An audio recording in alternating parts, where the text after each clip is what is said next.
эфире новости на телеканале «Якутия-24». В студии Надежда Саханская. В начале о темах этого выпуска. Раздали по газу. В России утверждены новые правила социальной программы дегазификации. На год по автобусу автопарк республики обновится к столетию образования якутской автономии. Ковидная эпоха. В Якутии за сутки выявили 239 новых случаев коронавируса. Это новый максимум с ноября 2020 года.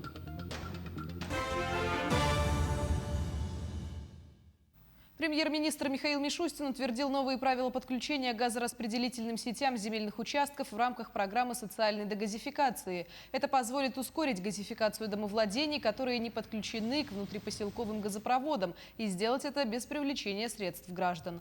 Комплексный договор на подключение россияне будут заключать по принципу единого окна, что сократит сроки работ. Согласно принятым нормам, вся ответственность за прокладку сетей и подключение возлагается на единого оператора газификации и регионального оператора. Для подключения нужно подать заявку через госуслуги, в МФЦ или личном кабинете заявителя на сайте газораспределительной организации.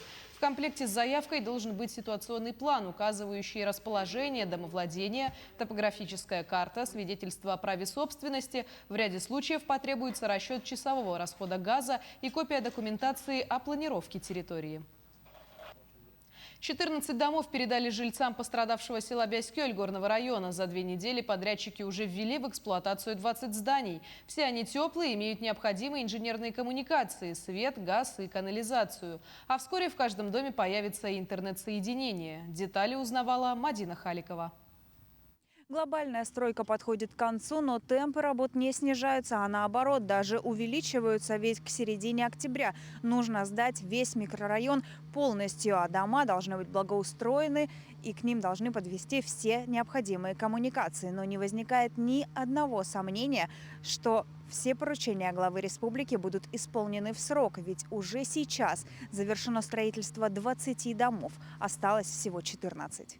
Страха больше нет, и все сомнения развеяны. Люди обживают свои новые дома в буквально возродившемся из пепла селе Бяскёль. Семья у заведующей местным детским садом Дианы Федоровой большая. Муж, 7 детей. И дом им под стать. Просторный, где места хватит каждому. Помощи было много. Помогают со всех уголков республики. Одновременно с постройкой дома велись с нашей стороны работы по обустройству территории. Построили все хозпостройки, то, что было до пожара. Хотим обустроить детские комнаты. У нас 7 детей, но их надо по комнатам расселить, заселить. Новосел Александр Максимов хвастается своим новым жильем. Уже успевает заниматься хозяйством, рассказывает. Подрядчики работали на пределе возможностей и в поистине кратчайшие сроки смогли не только возвести здание, но и передать их хозяевам с отделкой, сантехникой, газом, светом и даже отоплением. Построили мы этот дом в кратчайшие сроки, то есть вот этот дом мы сдали в срок ровно. Мы построили все по проекту, да, то есть у нас были заданные проекты, по этому проекту мы построили. То есть панели, да, то есть и сверху там утеплитель 10 сантиметров, то есть мин-плита. То есть дом будет теплым. У нас 3 дома. 2 дома, то есть мы должны где-то числа 11 уже сдать, 11 и 12. Каждой семье вручают сертификаты на 200 тысяч рублей для того, чтобы жители могли приобрести необходимую мебель и технику. Без спонсорской помощи, конечно, не обошлось. Надо сказать, что все средства, которые компании перечислили на восстановление села Бяскёль, прошли через наш фонд. Было заключено множество договоров со всеми поставщиками материалов, с подрядчиками, ну, естественно, с жителями, да, вот на строительство домов. Сейчас вот мы уже будем заключать договора на, значит, возмещение затрат на строительство хозяйственных построек.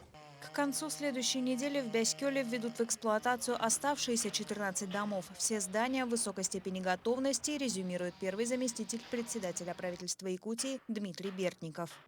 Несмотря на то, что сроки сжатые, а сроки действительно очень сжатые.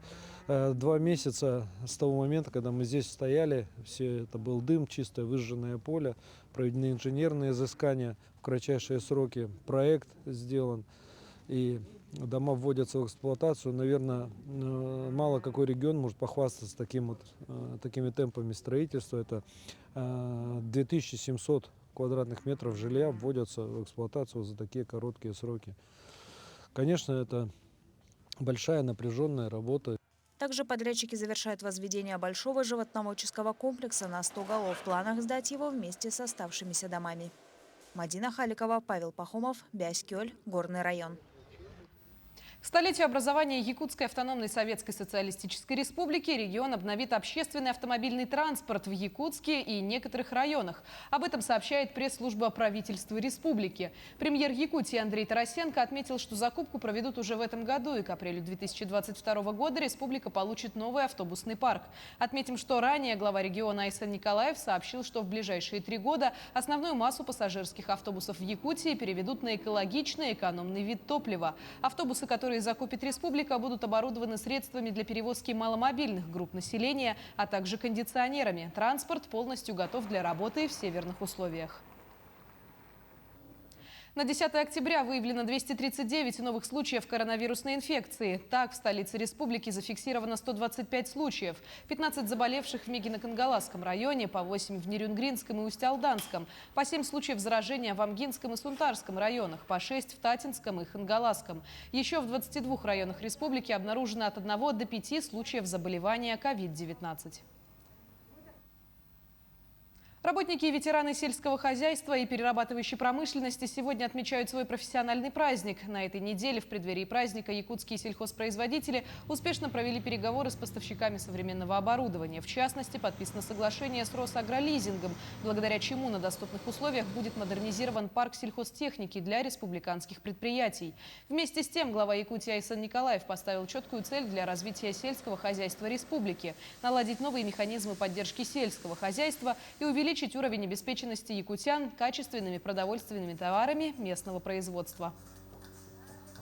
Всемирный день почты в Якутске отметили флешмобом Великой Северной экспедиции. На территории исторического парка «Россия. Моя история» откроется мобильное почтовое отделение. А организаторы презентуют серию открыток «Наука и технологии в Якутии». Об этом и многом другом расскажет Полина Долинская. Кто стучится в дверь ко мне с толстой сумкой на ремне? Многие помнят этот стих про почтальона, но, к сожалению, представители молодого поколения его могут и не понять, так же, как и поспорить насчет востребованности данной профессии. Но, тем не менее, история почтовой связи уходит корнями в далекое прошлое. Потребность получения известий из других населенных пунктов была у людей еще в давние времена. Между прочим, первый почтовый документ зафиксирован в 255 году до нашей эры. Шли времена, менялись люди, а также менялись способы коммуникации. И вот уже 20 век считается веком цифровых писем. И получить настоящее написанное письмо уже считается разрядом ретро. Во Всемирный день почты, который отмечают 9 октября, организаторы исторического парка «Россия. Моя история» решили провести акцию по поддержке самого протяженного в мире почтового маршрута «Великая Северная экспедиция». К этой дате были выпущены памятные открытки. Пока что ограниченным тиражом в количестве 500 штук. Как признаются организаторы, в этом и есть их уникальность.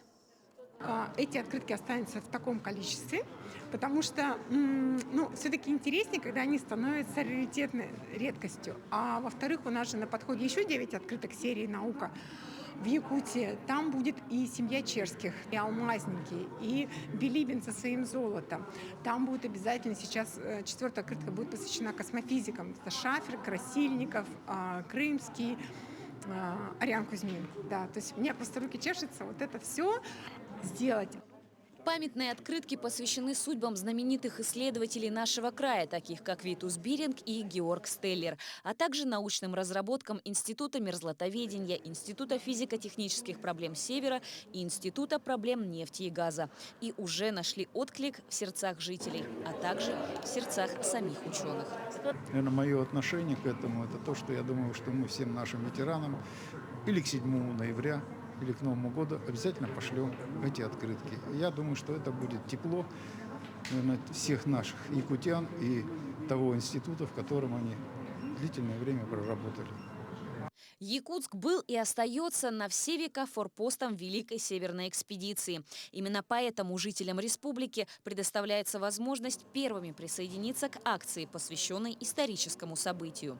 Помимо этого, жители и гости столицы могут принять участие в установлении рекорда, который будет зафиксирован в книге рекордов Гиннесса. Письма и открытки будут отправлены в город Оса Пермского края. Полина Долинская, Джулус Иннокентьев, Якутск. В Ленинградском зоопарке проходит главное и красочное событие осени – День урожая. В рамках празднования посетители зоосада могут увидеть годовалую амурскую тигрицу по кличке Виола, 11-летнего амурского тигра Амадея и 4-летнюю белую медведицу Хаарчану. Гости зоопарка могут принести угощения для жителей вольеров в рамках традиционной акции «Дары осени». В этом году в рамках мероприятия зоопарк собрал небывалое количество гостинцев для зверей – около 700 килограмм вкусных и полезных подарков. Синоптики прогнозируют усиление ветра в 3 районах республики. Завтра, 11 октября, в ближайшие сутки в Ленском, Алекминском, Мирнинском районах местами ожидается порывистый ветер до 15-18 метров в секунду. В Якутске прогнозируют небольшой мокрый снег, ветер юго-западный от 6 до 11 метров в секунду. Массовый фестиваль бейсджампинга, в котором принимают участие 65 спортсменов, в эти выходные проходит в Сочи. Это единственный массовый фестиваль подобного рода, проходящий в России. Одним из главных событий фестиваля в 2019 году стала установка мирового рекорда в массовом бейс-прыжке с моста. Такой прыжок на профессиональном сленге зовут многовей. В 2021 году спортсмены тоже совершат такой прыжок, но рекордов не обещают. Из-за пандемии число тех бейсеров, которые могут принять участие в технически сложном многовее, ограничено. Спортсменам будет доступна новая точка Банги 207 Pro, высота которой составляет 210 метров. Своими впечатлениями с нами поделились участники фестиваля. Шикарный фестиваль, посещаю 3-й год подряд, все очень нравится, и если в следующем году он состоится, планирую тоже его посетить. Очень красиво было, огромное количество парашютов в воздухе, красиво, здорово. Сделали новый мировой рекорд. Здесь есть уникальные места, откуда можно прыгнуть. Здесь есть зиплайн. Нигде в мире больше нет зиплайна, с которого можно именно прыгнуть бейсджампинг. Ну и сам объект, сама атмосфера фестиваля, она довольно уникальная, даже по меркам мирового масштаба. Якутский футбольный клуб «Заря» одержал победу над Дублем Сыктывкарской новой генерации в гостевом матче 4-го тура чемпионата России по мини-футболу среди команд высшей лиги. Встреча завершилась со счетом 7-4. После этой игры якутские футболисты занимают 8-е место в турнирной таблице лиги, набрав 4 очка. В следующем туре они сойдутся с Липецким ЛКС. Матч состоится 16 октября. К этому часу это все новости. Оставайтесь с нами.